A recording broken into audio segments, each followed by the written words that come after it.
Good morning, good morning, good morning. Good afternoon, good evening. Susan Lazar Hart here, your congruency coach for creatives, for seekers, for those of you who are asking, truly, what else is possible? I've come up to this part, but I know there's more. I know there's more. Well, if that's you, you've come to the right place. Welcome. If you're watching this right now, come on in and say hi. Tell us where you're from. We have an international community. And if you're watching later, hashtag replay. And you'll be hearing lots of juicy nuggets on this transformational, motivational mindset moment. I just love saying that. And here's the deal. We get these awarenesses. We get these awarenesses, right? And they motivate us. And that's for a nanosecond. Because what is required when you're an intuitive, when you have an awareness, hey, John, welcome, welcome, is that you actually take direction on that. So we're going to, how does this have to do with, how do you know if your sixth sense is strong, Susan? I'm going to tell you. We have that gut feeling, right? It's your gut instinct. That's what your intuition is. It arises from a feeling, a sense of, oh, and it's that fast. And it's generally within your body, right? It's more like, oh, like, ooh, some people, they get giddy. Other people just stop and are very still. It's all unique to you, right? We all take it in our own way. So it's your immediate understanding of something. It's that fast. What happens is we then often go into the judgment, the questioning, let's see proof of that. And that takes you out of that inspirational, transformational, motivational moment that's inspiring you to a place where you lack direction. And the direction has to come from in you. Learning how to listen to your own intuitive voice is one of the most important aspects of self-care that you can do. So once again, your intuition is your superpower. That's your knowing. That's your awareness. It's like, bam, that fast. And what it is, it's actually the universe guiding you. And that's why I say, what if that was actually your sixth sense, your willingness, your ability, your allowance? Ooh, I got a heart and a thumbs up on that. Yay! To actually listen to the whispers of awareness. Like, did you ever know something before it happened? Or are you constantly having a sense of, oh, this is my future, this is my future, this is my future? Again, that's all well and good. That requires you to take action. And it doesn't mean busy. It's more like, oh, what is this? Is this mine or somebody else?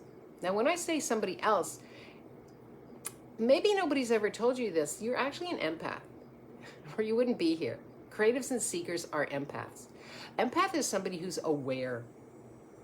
They have this innate knowing of what's going on in the world, and they have this amazing capacity to pick up everything that's going on in the world. So how do you know if you're an empath? You have this innate knowledge of your feelings and your emotions, right? But also of others as well. And it's very strong and very easy for you to understand what people are going through, because you pick up the energies very quickly. Like, did you ever walk into a room and you're like, oh, what's going on? There's somebody here who's upset, or there's something here that's not correct. Somebody's smiling, but behind that, there's a whole bunch of stuff going on, and you're picking it up and picking it up and picking it up. That's a sixth sense. That's a capacity that you have. John was about to say, it's too strong. Well, here's the, thank you, John. Here's the deal. It's not about it being too strong. It's about you being aware. And that's where you want to ask that question. What is that? What's that awareness? Is that mine? Is that for me or somebody else's? Does this align with where I'm asking to go in my life, what I'm asking to create? Let it go. Right? So how do you know if your sixth sense, that intuition is strong? Well, you can sense things without any physical clues. You're just aware. Right? You're aware. Oh, I'm getting lots of hearts and thumbs up. Yay, hey, Margot. You're the type of person that instantly knows where something is. It's like, oh, right? You're aware. I'm often asking when I can't find my glasses, come and show me where you are. I'm willing to use that sixth sense. You can sense the past without any recollection or knowledge. And if you lose something, like I just said, right, you have a sense of being able to call it in. So you might even, be that person that sees entities and ghosts, if you want to call them that, or signs of things. You might ask for signs. I do that all the time. I'll ask my guides to show me I'm in the right place at the right time. Show me I'm on the right path. I'd like to see a feather today. Or often I see dimes. And it's just being present with that sixth sense. Smell, touch, taste. That's all fine and dandy. But you have this sixth sense called your knowing, which in this reality we call your intuition. What's another way? You can read vibrations instantly.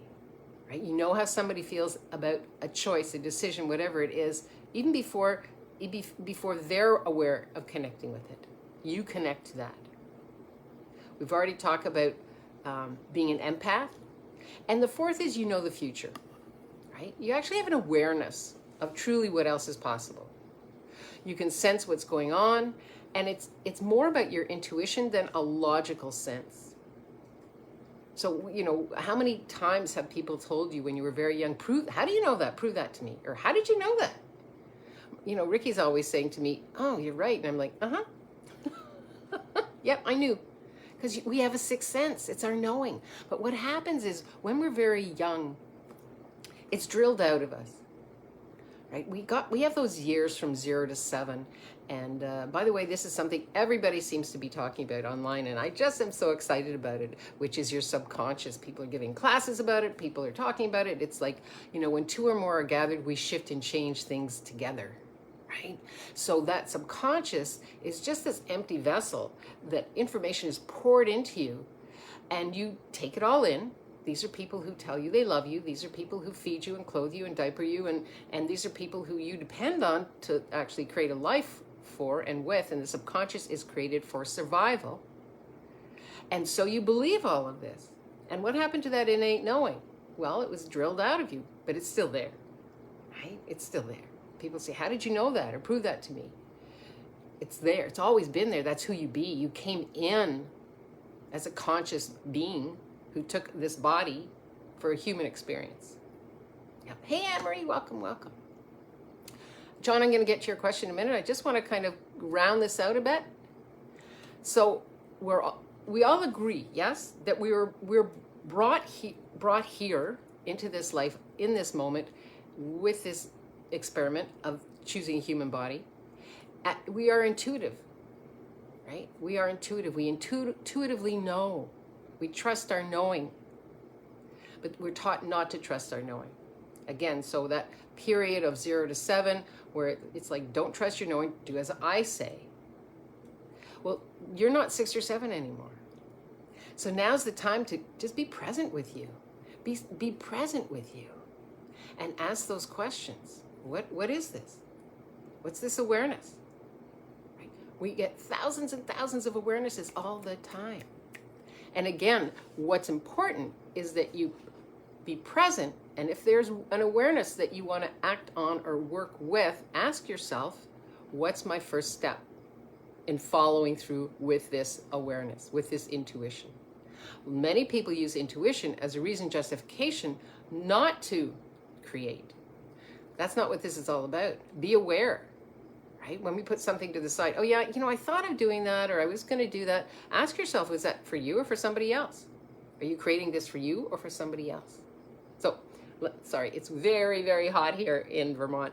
Let me go to your question, John. How do you love yourself enough to accept this enough to handle it daily? As in, welcome it without the pressure. Oh, there's a whole bunch of stuff in there, John. Love is. Okay, love is unconditional. So I would say, put your hand on your heart. Start with being present and in communion with your heart. Yeah. So it's like, how do I heart myself enough? Right? It's not how do I love myself enough. Are you willing to begin a totally different practice with yourself of being present with yourself every morning when you wake up, just putting your hand on your heart and just saying, thank you. Thank you. Just being present, pulling in the energy. How many of you, when you're doing this right now, feel that heart center opening up? Yeah. It's practice. We were taught that organs are for doing something. Your heart is for moving the blood around, your lungs are for moving the air around, your liver is for cleaning up this, your intestines for getting rid of the poop. The fact is, each one of these organs has its own energy. Each one of these organs has its own brain, its own way of thinking, its own time in which it recuperates. And so let's start by you being present, John, by just putting your hand on your heart. Yeah. So when you ask, so John, how is that information, before I go on to the other part of your question, I just want to know, how's that ringing for you? And is this something that everybody, can we all relate to this? Yeah, for sure I can. If you can, let me see a heart or a thumbs up or yes, I can in the comments, right? Because when we say, how do I love myself enough? That, yes, it makes sense, John. Yeah, that's what we were taught. You don't love me enough. You didn't do this for me, John. You didn't do this, Susan. You didn't do this for me. If you loved me, you would go to bed at right time. If you loved me, you would do what I say. In this reality, love is a conditional context. But I'm asking you to let go of this reality. It's not about, John says, I often wake up and struggle knowing that I can, but don't want to. Again, ask yourself, whose voice is that? Is that really yours? Does that align with where you want to go? Or is that somebody else? Is that something you were taught at a very young age? John said, someone's going to hurt me or judge me for doing it. John, I'm going to ask you, are you an empath? Are you an empath, John?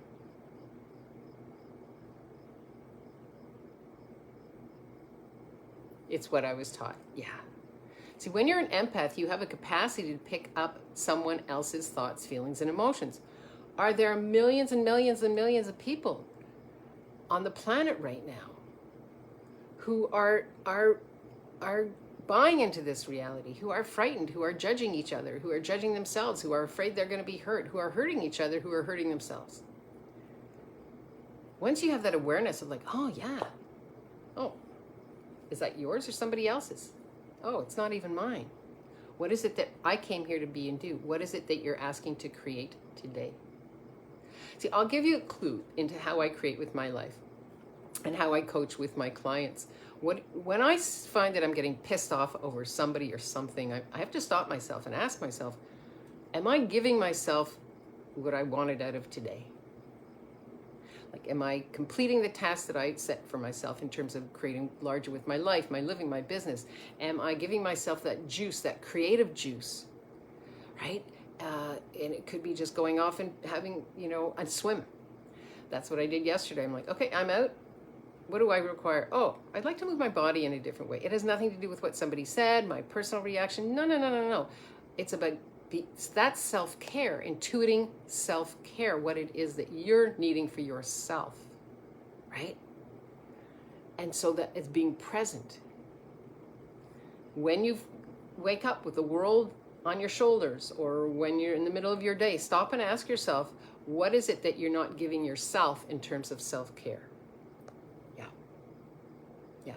Is this, making sense for people? I need to see some yes, some thumbs up. Yeah.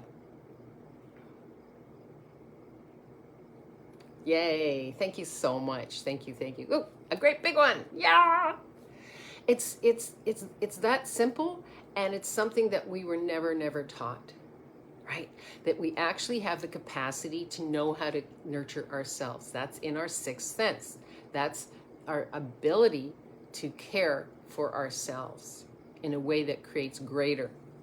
It creates greater for yourself. You have that vibration that goes out, that generates throughout the world. Yeah. So, once again,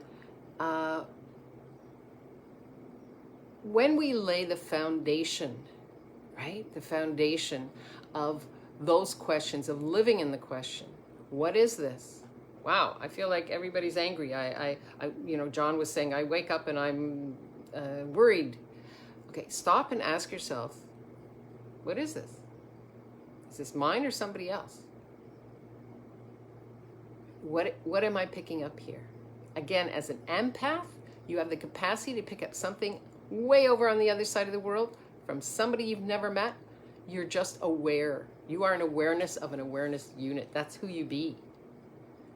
So once we have these awarenesses, we don't have to buy them as real and true. We can actually tap into our intuition, tap into the knowing that we are able to read vibrations, that we are aware of the future, that we do have that sense of physical clues, right? That's who we be. Now, you being all of that, what would that feel like for you? Probably a little uncomfortable, something that you were never introduced to. In this reality is based more on you finding fault with yourself, so then you can buy whatever it is that it's selling, rather than you being in joy, rather than you being in that joyous vibration that creates greater. That's what congruent living is. That's how we play at the Congruent Living Academy. It's exactly the kind of questions you're asking, John, and then asking, okay, truly what else is possible here? What's another way that we could be with this? There's always another way to be with something, because the law of the universe is for more life and more growth, no matter what it looks like, no matter what it takes. Yeah.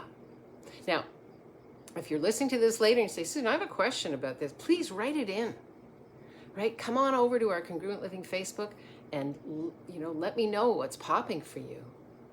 If you're watching this on replay, #replay. If you're feeling like this, my question is too personal, DM me, right? Just direct message me and I will respond to you. This is your life. Your one true precious moment is today. And again, it's about transforming that mindset of this is wrong, I am wrong, to, wow, I have this amazing capacity to actually be aware of what could bring me joy, of what could create something greater. And that's my commitment today. Make that your commitment today. Every day when you wake up in the morning, put your hand on your heart. Set your intention. Be quiet for a moment. Be still. Set your intention of how you'd like to play with your day. And honor that word. Honoring your word, again, is something we're really discussing a lot recently in the Congruent Living Academy. Are you honoring your word to yourself in acknowledging that you actually do have a sixth sense called your intuition? That's my question for you today. I will love you and leave you. If no more questions, nothing else is popping up, I'd love to hear your takeaways. I know a lot of you have written to me saying, oh, Susan, I got to watch this on the replay. Let me know your takeaways. Right? Let me know what questions that you have on intuition. For the next 2 weeks, I will be playing with my family, and I will pre-record our third and fourth portion of this month's theme on transformational mindset Monday moments. Motivational, forgot about that one. All right, I really love you. Thank you so much. Thanks for playing. Again, questions, come on in. Questions about the Academy, come on in. Just reach out to me. We're revamping our website. We're revamping the landing page for the Academy, so there'll be more on that coming up in the fall. In the meantime, just reach out to me. It's that simple. Don't wait. Don't wait. This is your life. This is your time. This is your vibration. This is your intuition of really asking what else is possible. I love you, love you, love you. Live boldly. Love greatly. And be that fearless leader that you came here to be, because the world needs more of you and that special sauce. Not less. Thanks, Anne-Marie. Anne-Marie's on the Academy, and I love you. You came in for today, and I'll be seeing you tomorrow. How does it get any better than that? Alrighty, take care, everybody. Have a great day, and have a swim or glass of water for those of you in the hot countries right now. It's just putting a little glow on. That's all it's doing.